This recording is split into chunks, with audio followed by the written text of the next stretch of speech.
Meus irmãos, graça e paz. Hoje nós vamos meditar no capítulo 7 de Provérbios. Estamos nesta série onde até aqui já ficou claro para nós que o temor do Senhor é sabedoria. Não apenas o princípio mas a sabedoria em sua plenitude. Conhecer a palavra de Deus, amar a palavra de Deus, trilhar os caminhos da palavra de Deus, que é contrário a uma vida tola, a uma vida sem Deus, é a única esperança para o ser humano. E graças a Deus, e somente por isso, pela sua misericórdia, compaixão e graça, nós fomos alcançados por essa sabedoria e vivemos por ela. E somos constantemente instruídos por ela por meio das Sagradas Escrituras. Nós chegamos então ao capítulo 7. Vamos meditar em todo o capítulo 7. Já estamos nos aproximando do final desta série, porque propomos expor os capítulos de 1 a 9, que consistem na base de tudo que vai ser desenvolvido em todo o restante do livro de Provérbios. Provérbios capítulo 7, peço a você que acompanhe atentamente a leitura da palavra do Senhor. Diz assim a palavra de Deus: Meu filho, guarde as minhas palavras e conserve os meus mandamentos em seu coração. Observe os meus mandamentos e você viverá. Guarde a minha lei como a menina dos seus olhos. Amarre os dedos e escreva na tábua do seu coração. Diga à sabedoria, você é minha irmã, e ao entendimento, você é meu parente. Eles o guardarão da mulher imoral e da estranha que lisonjeia com palavras. Porque da janela da minha casa, olhando pela grade, vi entre os ingênuos e descobri entre os jovens um que não tinha juízo. Ele ia e vinha pela rua, junto à esquina da mulher estranha, e seguindo o caminho da casa dela no crepúsculo, ao anoitecer, na escuridão da noite, nas trevas. Eis que a mulher lhe saiu ao encontro com roupas de prostituta e astúcia no coração. E espalhafatosa e inquieta, os seus pés não param em casa. Ora, está nas ruas, ora nas praças, espreitando por todos os cantos. Ela agarrou o jovem e o beijou, e com maior descaramento lhe disse: Eu tinha de oferecer sacrifícios pacíficos, hoje paguei os meus votos. Por isso saí ao encontro, vim procurá-lo, e agora o encontrei. Já cobri de colchas a minha cama, de linho fino do Egito de várias cores. Já perfumei o meu leito com mirra, aloés e cinamomo. Venha, vamos nos embriagar com as delícias do amor, até o amanhecer. Gozemos, amores, porque o meu marido não está em casa. Saiu de viagem para longe. Levou consigo uma bolsa cheia de dinheiro. Não voltará para casa antes da lua cheia. Ela o seduziu com as suas muitas palavras, com as lisonjas dos seus lábios o arrastou.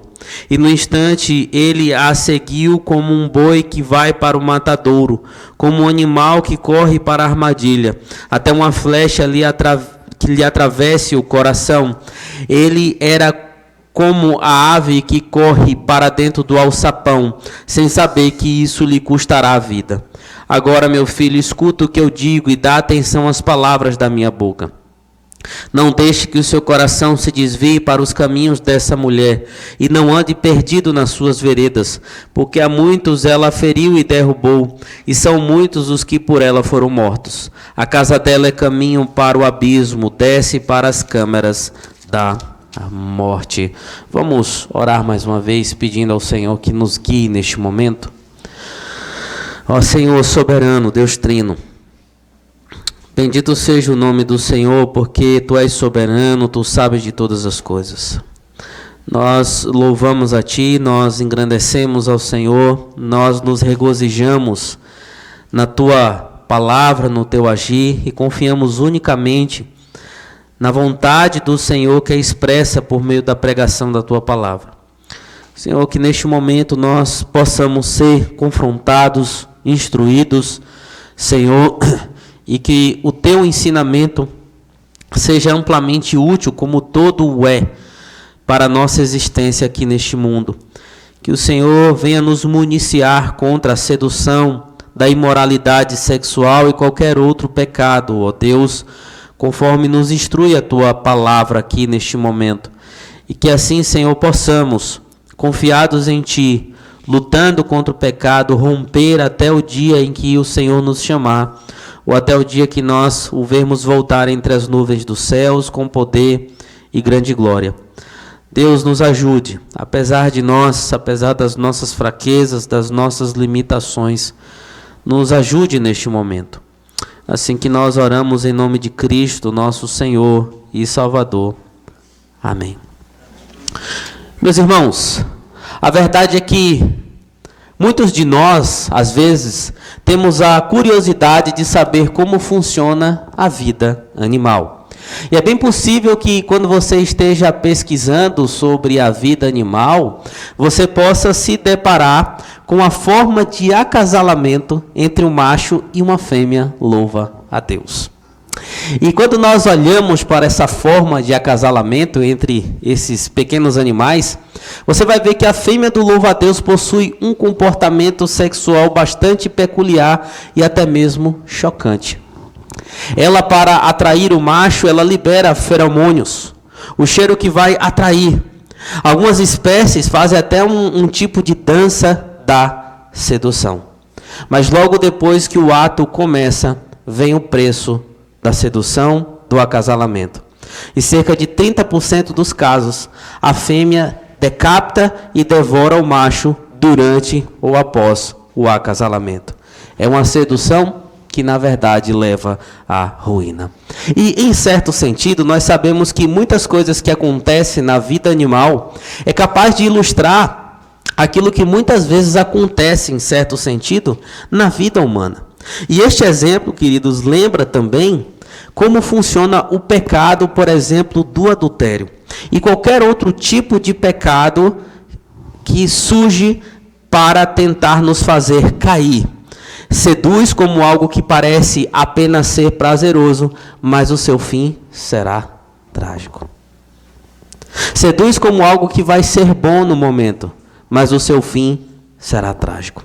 E é justamente sobre isso também que esse texto fala e que nós meditaremos também nesta noite. Meus irmãos, vocês devem ter notado que há algum tempo, nas últimas exposições do livro de Provérbios, estamos falando frequentemente sobre a questão, o problema da tentação da imoralidade sexual e também da tentação do adultério. E surgem algumas perguntas para nós, por exemplo, por que Salomão, sobre a inspiração do Espírito Santo de Deus, se esforçou tanto para ensinar os seus filhos e, consequentemente, os leitores sobre esse assunto? Por que falar tanto sobre imoralidade sexual? Será que uma passagem só não seria suficiente? Por que ele vem falando sobre isso? E pode ser, queridos, porque é provavelmente a tentação mais difícil de lidar e que mais faz as pessoas sucumbirem. É assim o pecado sexual. É uma tentação incrivelmente persuasiva, uma falha incrivelmente comum entre a humanidade.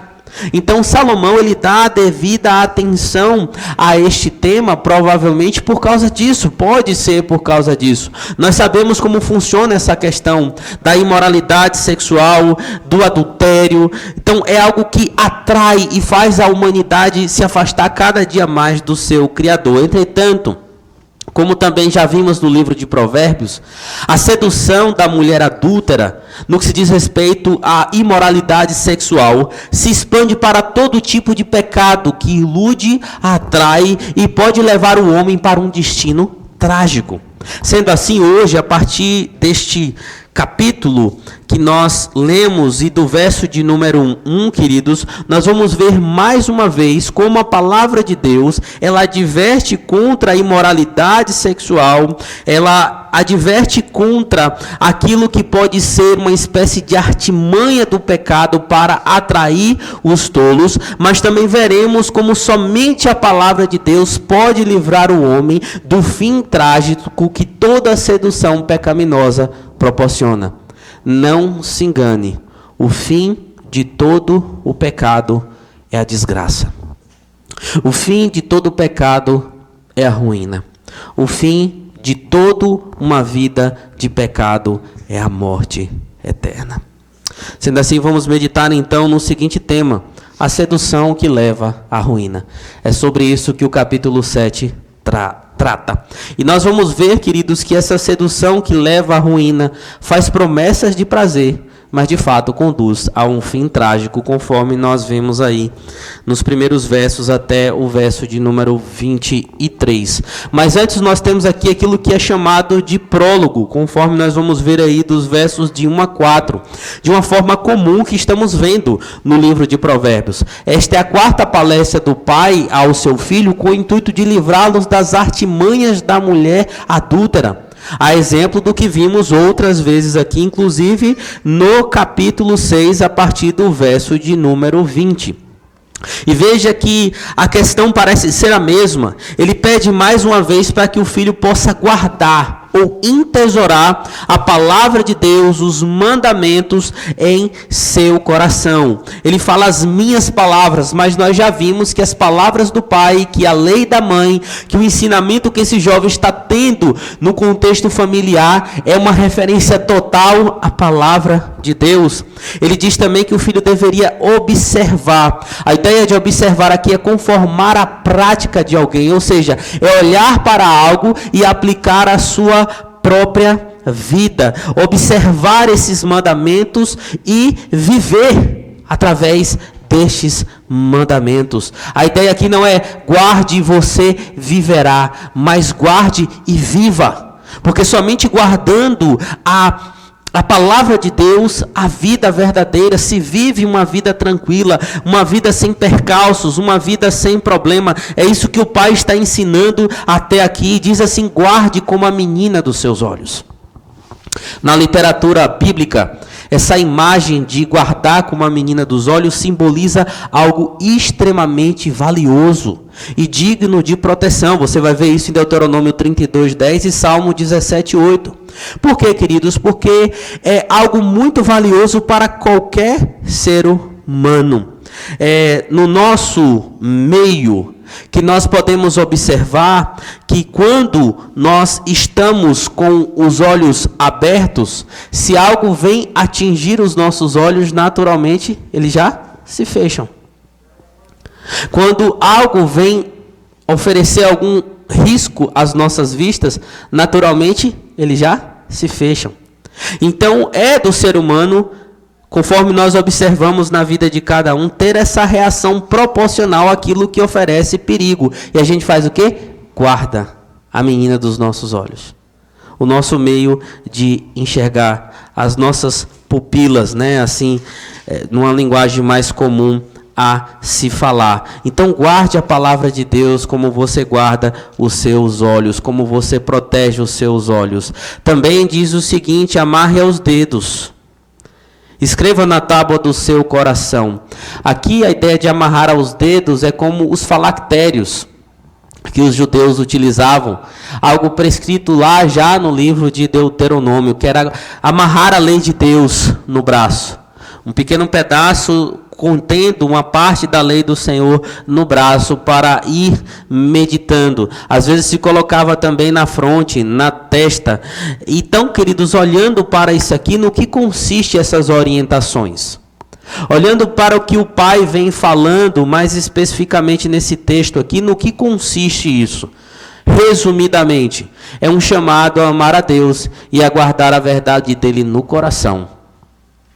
Como é que eu sei disso? Sendo que o nome do Senhor Deus não aparece aqui. O nome de Yahvé, que é o nome pactual do Senhor, não aparece aqui. Olhando para Deuteronômio 6, de 4 a 8, que diz o seguinte: escute, Israel, o Senhor nosso Deus é o único Senhor. Portanto, ame o Senhor seu Deus de todo o coração, de toda a sua alma e de toda a sua força. Essas palavras que hoje lhe ordeno estarão no seu coração. Você inculcará aos seus filhos e delas falará quando estiver sentado em sua casa, andando pelo caminho, ao deitar-se, ao levantar-se. Também deve amarrá-la como um sinal na sua mão e lhe serão por frontal entre os olhos. Resumidamente, o que nós temos aqui é uma linguagem no livro de Provérbios que é um chamado a amar o Senhor e guardar a sua lei. Além disso, no verso 4, existe aqui um clamor do pai para que a sabedoria e o entendimento sejam guardados pelos jovens como um parente próximo. Quando você tem um parente próximo, que você gosta do seu parente, você o quer por perto. Alguém que é do seu mesmo sangue. Alguém que faz parte da sua intimidade. Alguém chegado. E o pai diz isso. Diga a sabedoria. A sabedoria que, como nós já vimos também até aqui, não é apenas um estilo de vida. Não é apenas uma forma de se viver. Mas também já foi apresentado como uma pessoa. Como o centro das Escrituras, como alguém que estava até na criação e foi usado como instrumento por Deus para criar todas as coisas. Então o pai diz ao filho: guarda a sabedoria juntamente com você, como se fosse um parente próximo. Por quê? Porque somente ela pode livrar da mulher adúltera. A sabedoria é uma espécie de escudo. Então, a partir do verso de número 9, após essa introdução, o autor ele vai narrar as artimanhas utilizadas pela mulher adúltera para tragar um jovem que não vive pela sabedoria. É aqui uma espécie de narração autobibliográfica de uma sedução de um ingênuo. É um marketing da mulher adúltera para poder atrair aquele que não tem sabedoria e não ama a sabedoria. É dito aqui no verso 10 que ela tem uma aparência provocante. Ela se veste como uma espécie de prostituta, usando sua beleza, sua roupa para chamar a atenção. Dos versos 11 a 12, fala que ela tem um comportamento sedutor e insistente. É descrita como espalhafatosa, inquieta e sempre à procura de vítimas. O verso 12 diz que ela vai para as ruas, para a praça, espreitar todos os cantos. É interessante que aqui no livro de Provérbios diz que a sabedoria ela clama nas praças, ela clama na rua. Ela fala, ela chama a atenção, mas para o bem. Porém, a mulher adúltera, ela vai para a rua para seduzir ao mal. Também ela tem um afeto físico imediato. É dito que ela agarra o jovem no verso 13 sem hesitação, criando essa falsa intimidade. Além disso, mostra que ela tem mentiras e justificativas falsas. É interessante, queridos, como esse texto é pesado quando se observa claramente. Ela diz até que cumpriu os seus votos religiosos, oferecendo sacrifícios pacíficos. Aqui existem duas possibilidades sobre o que Salomão está querendo tratar, e não é certeza, mas somente tem essas duas possibilidades de qual é esse modo operandi da mulher adúltera para oferecer sacrifício. Ela pode querer dar a impressão aqui de ser uma mulher piedosa. Nós já vimos que essa mulher adúltera é uma mulher estrangeira. Salomão está tratando isso desde os primeiros capítulos. É uma mulher que não era judia, mas se envolveu com o judeu, apresentou uma aparente conversão, mas na verdade ela não abandonou a sua vida pregressa. Ela continua no meio do arraial de Deus, traindo o seu marido e atraindo outros para adulterar com ela. Então é possível aqui que ela possa dar a impressão que é alguém piedosa para atrair o jovem. É como se fosse ali um judeuzinho que não aguentasse ouvir que tinha ali uma mulher piedosa, né? Se sentia atraído por uma mulher piedosa. Porém, queridos, pode ser que através dessa linguagem, de como ela se vestia, de como ela se comportava, ela fosse uma devota de uma religião estrangeira que precisava de um homem para fazer amor como parte de suas obrigações religiosas. Por quê? Porque os povos que viviam em outros lugares do mundo da época, a maioria deles tinha essa ideia de culto de fertilidade, onde a prática sexual era algo muito comum. Inclusive, quando Salomão é descrito como alguém que adorava outros deuses dentro do tabernáculo do Senhor, Quando se ramifica o que isso significa, a coisa foi pesada, provavelmente. Porque além de Salomão ter caído nos lábios das suas mulheres e adorar os deuses das suas mulheres pagãs, muitos dos deuses que são descritos que eram adorados, exigiam na mentalidade do povo da época, dos pagãos da época, justamente essa espécie de culto à fertilidade pela prática sexual. Algo pesadíssimo. O homem que escreve essas palavras cai naquilo que ele mesmo ensinou. E isso, queridos, nos mostra também essa face do pecado. Alguém que muitas vezes pode dar a impressão de ser alguém piedoso, alguém justo, alguém certo, mas somente para atrair para o erro. Ou alguém que vive no meio do povo do Senhor, do arraial do Senhor, mas não abandonou as antigas práticas do coração e tenta atrair outros também. Aqui é dito do verso 16 a 17 que essa mulher tem luxo e sensualidade. Ela descreve seu leito perfumado, adornado com tecidos finos, criando uma atmosfera de prazer. E assim então, no verso de número 18, ela traz o convite para um prazer sem limites.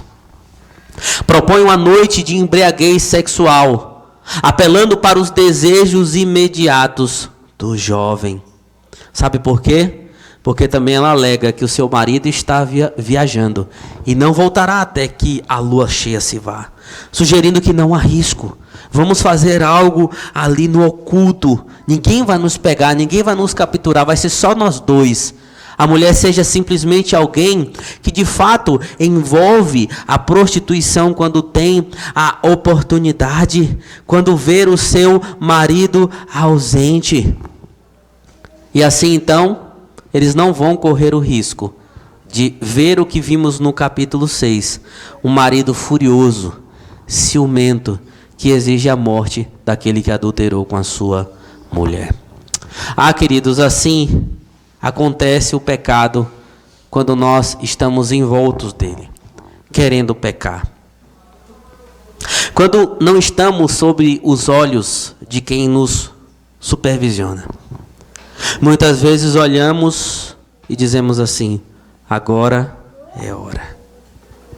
Aos filhos, por exemplo, tanto os mais novos quanto aqueles que são mais velhos. O momento que às vezes vocês, filhos, sentem mais vontade de pecar é quando os pais que repreendem vocês no pecado não estão olhando para vocês. Parece estar ausente. Opa, se eu olhar isso aqui na TV ou no celular, na frente do papai ou da mamãe, o bicho pega. Mas eles não estão aqui. Eles saíram de casa. Deixa eu olhar. Quando eu estou em casa, eu não faço. Mas quando eu estou na escola, que papai e mamãe não estão vendo, eu faço. Aqueles jovens mais velhos que moram com os pais ainda e sabem da rigidez dos pais, principalmente aqueles que criam no caminho do Senhor. Pensam do mesmo jeito, mas às vezes com proporções pecaminosas um pouco mais perigosas, muito mais perigosas. Por exemplo, quantos jovens nossos estão sendo tragados pelas coisas erradas que se veem nos smartphones? Estão sendo ensinados sexualmente, por exemplo, sobre a mentalidade deste mundo, já que estamos falando de imoralidade sexual. Achando que porque o pai não está vendo, a mãe não está vendo, até dentro de casa, no banheiro, quando ninguém entra ali com você, né? Afinal, você entra dizendo que vai fazer suas necessidades, mas pode estar vendo aquilo que não deve. Pode estar agindo com a maneira que não deve. O que eu quero dizer para vocês é: não façam isso, porque o pecado é assim.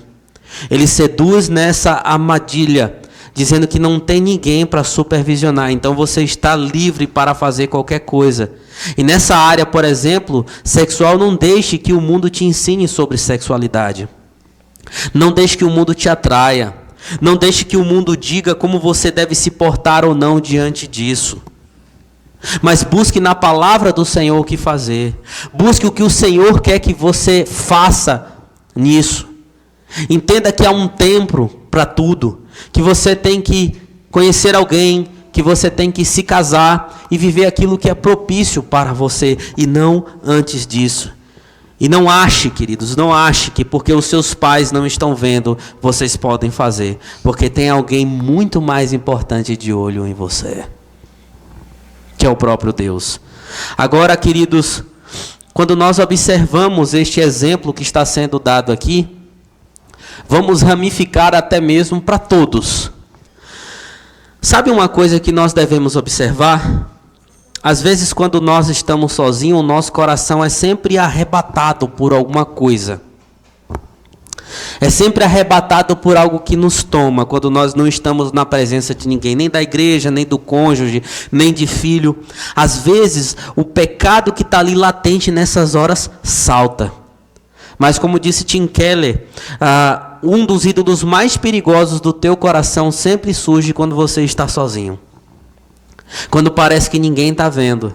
Quando parece que ninguém está de olho em você.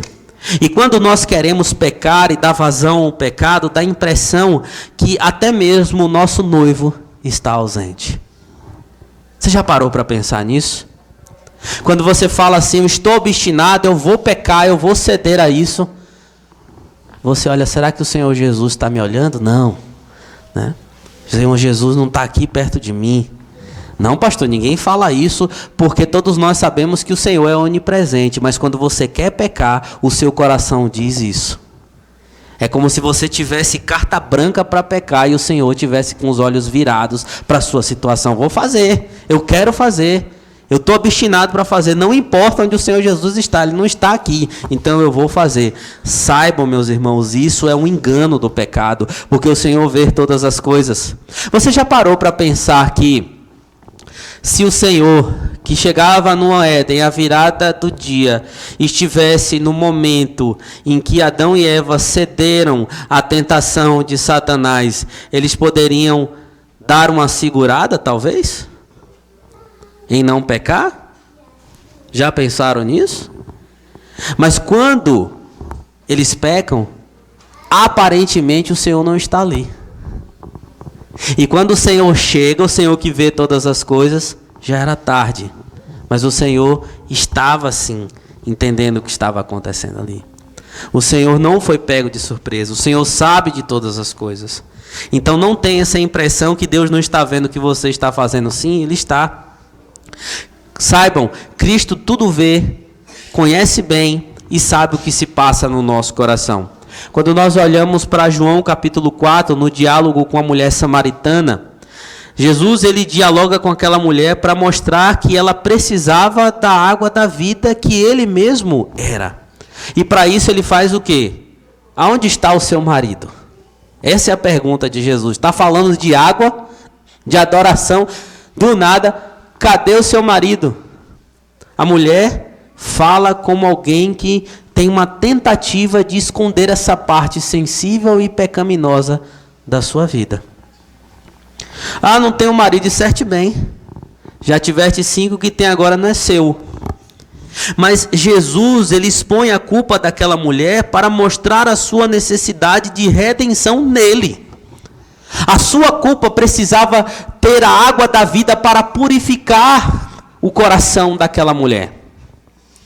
Só que isso mostra também que o Senhor está de olho em todas as coisas. Ele conhece todos os corações. E não adianta querer esconder, porque Ele sabe. Portanto, meus irmãos, não ache que o noivo está ausente. Não ache que o noivo não está presente. Quando você quer dar vazão ao pecado, os olhos do Senhor estão sobre você.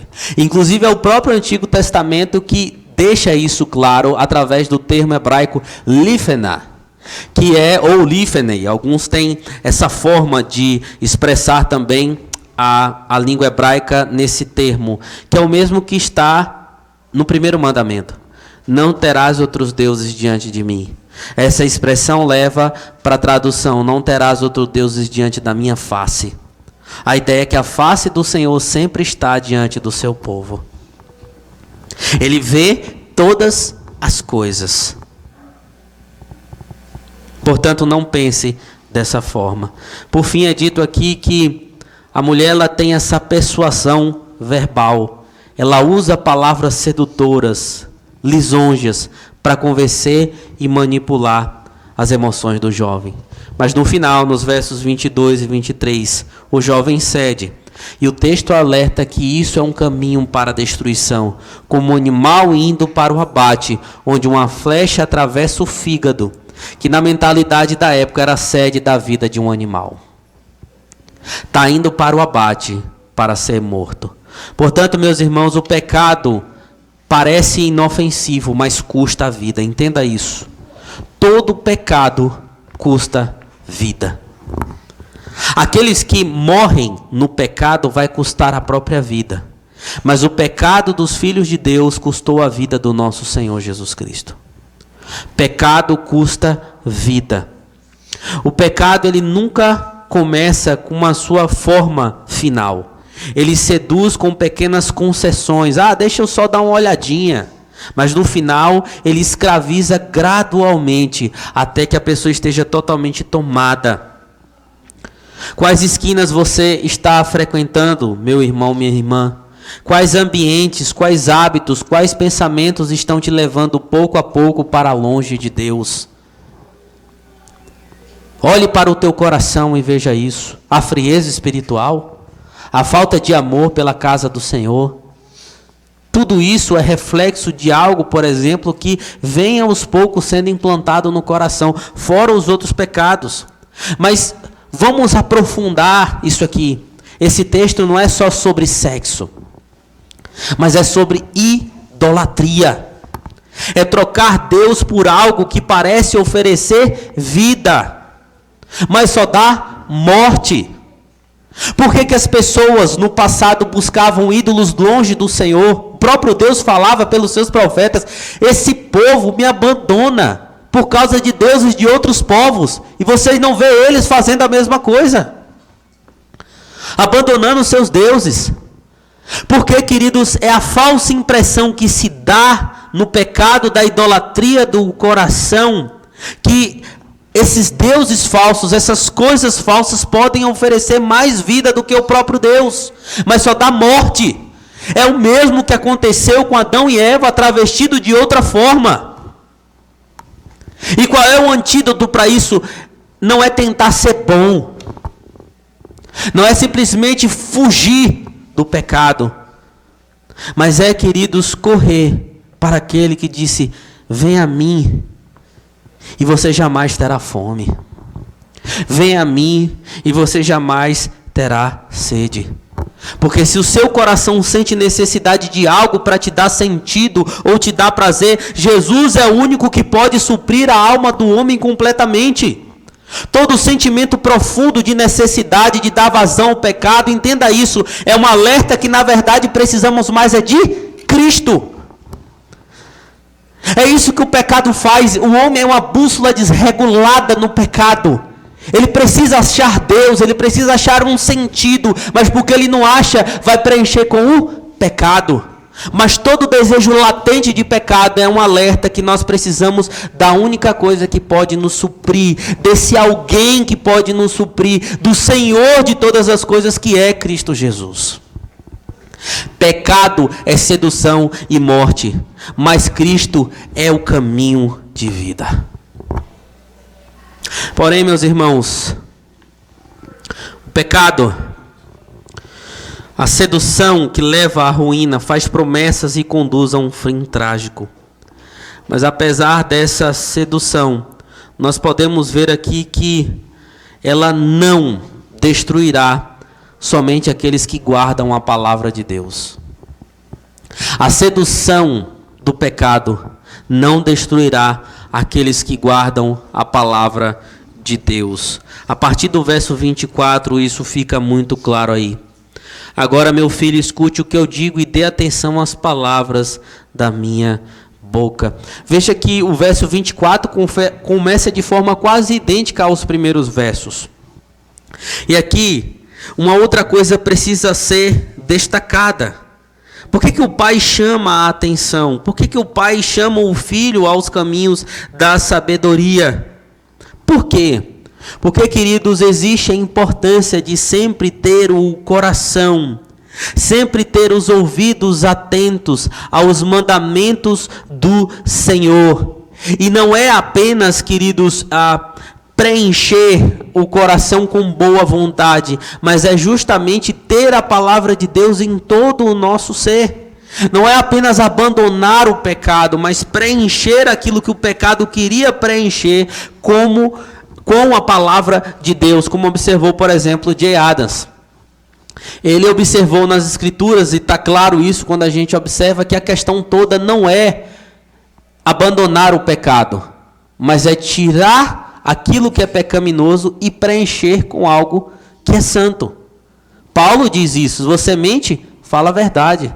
Se você rouba, agora você trabalha. A questão é buscar preencher as lacunas da nossa vida só com a palavra de Deus e tê-la como uma irmã, como um parente que protege.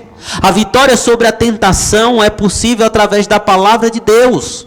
Como Jesus, por exemplo, ele vai resistir ao diabo no deserto, sendo Deus, usando a sua própria palavra. E aqui eu quero dizer uma outra coisa clara para você: não ache que você vai vencer as tentações se você não praticar a leitura da palavra de Deus. Se você não amar a palavra de Deus, se você não viver na palavra de Deus, se você não deixar essa mediocridade de sentar no final do dia e olhar apenas um versículo só e aplicá-lo da maneira que você quer. Isso quando faz, porque infelizmente há muitos que nem na Bíblia pegam durante a semana. Isso é um pecado gravíssimo. Como vencer as tentações se não estamos cheios da palavra de Deus? Fuja das tentações também. Pare de flertar com o erro. Faça como José, que fugiu da mulher de Potifar. Posso eu pecar contra o meu Deus? Fuja. Aonde você viu na Bíblia a expressão: se o pecado te tenta, enfrente ele, lute contra ele, flerte com ele, brigue com ele. O que você vê é: fuja da tentação. Cuidado com o auto-engano. Assim como esse jovem que é seduzido pela mulher está vulnerável a essas seduções, nós subestimamos a vulnerabilidade que o pecado pode trazer. Isso não vai me pegar, isso não vai me alcançar. Mas o coração é corrupto. Jeremias 17:9. Examine as suas fraquezas. Quais situações de relacionamento, desejo tem levado o seu coração a se desviar? Estabeleça limites antes da tentação e não durante a tentação. Se proteja. Isso começa antes. Queridos, guarde na mente tudo aquilo que é santo e tire dos seus olhos aquilo que é pecaminoso. O verso 25 deixa claro porque isso é necessário. Não é bom se desviar dos caminhos da palavra de Deus e pelas veredas do pecado. Por quê? Porque essa mulher adúltera aqui, que é uma metáfora para o pecado, tem uma lista imensa de vítimas. Verso 26 e 27. Ela feriu e derrubou muita gente.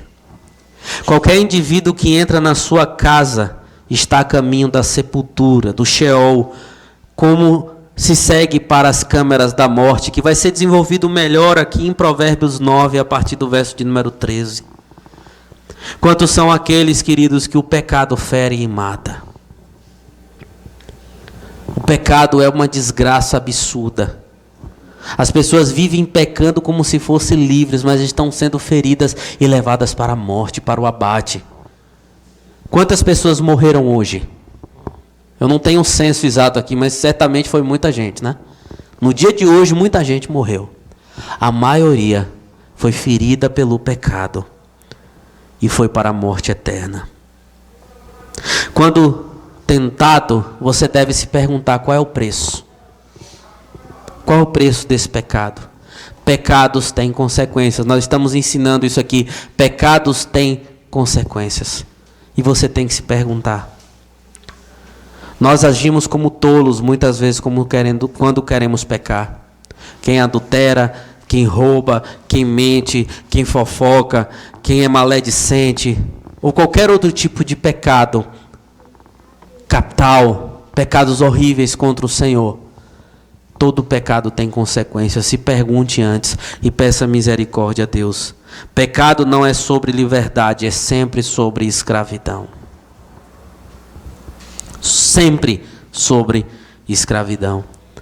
Então, como nos libertar? Confie unicamente no poder da palavra de Deus. Se preencha da palavra de Deus. Ame a palavra de Deus, que é Cristo Jesus. Cristo é o centro da palavra. Cristo é a base da palavra. Cristo é a força que há em nós. Cristo é tudo para nós. Somente assim, meu irmão e minha irmã, você não cederá à imoralidade do pecado. Portanto, queridos, guarde isso. Lembre-se sempre, quando você tiver vontade de pecar, vai lá no YouTube e coloca assim: como louva a Deus se acasalam. Aí olhe bem, e olhe para a fêmea lá, parecendo que tudo está bem, de repente ela começa a comer a cabeça do macho. Acabou a sedução e o prazer. O fim é só morte. Assim é o pecado. O fim é a morte.